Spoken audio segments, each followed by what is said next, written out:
Rīgas dome aicina 4. maijā svinēt Latvijas Republikas neatkarības atjaunošanas 25. gada dienu.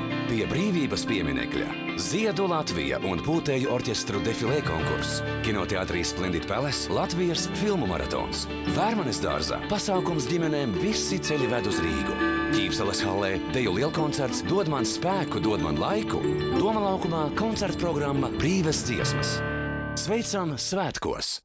Egīl, jūs esat vairāku Rīgas svētku, tāpat arī Gaismas festivāla un arī Rīga 800 noformējuma autors. Un tagad jūs jaunākais gara darbs ir 4. māja svinību grafiskais noformējums. Es jautāšu tā diezgan tieši un konkrēti, kāds ir stāsts? Nu, ja runā par to, kas jāskatās, tad tas varētu būt otrā pusē, programmas veidā. Bet vizuāli runājot, es domāju, ka tas, kas tur ir sanācis, tas manu, kā es to redzu, tas ir tāds diezgan mehānisks skatījums uz kaut kādu vietu uz zemes. Nu, teiksim, šī gadījumā tā ir Latvija, uz kuru es paskatījos no gaisa.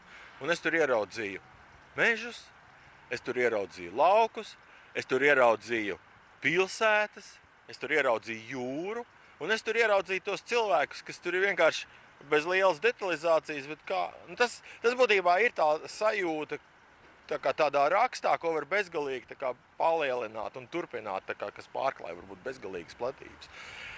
Tas arī ir tas, jā, un tur tā paskatāmies, tur ir dažas detaļas, tur es pats sevi esmu attēlojis, piemēram, uz sava paraksta sēžu es ar savu sievu un sunīti pie jūras.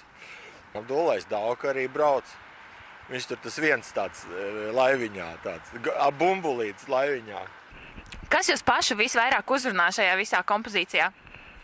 Tas, ko es ieraudzīju tikai pašās beigās. Tad, kad viss jau bija izkārts pilsētā, es pēkšņi ieraudzīju, ka tur ir pavasaris.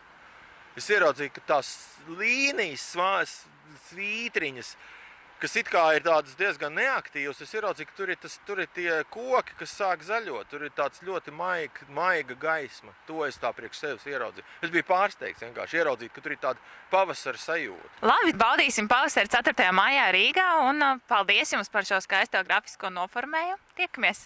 Jā, ar prieku! Nāciet, baudiet svētkus!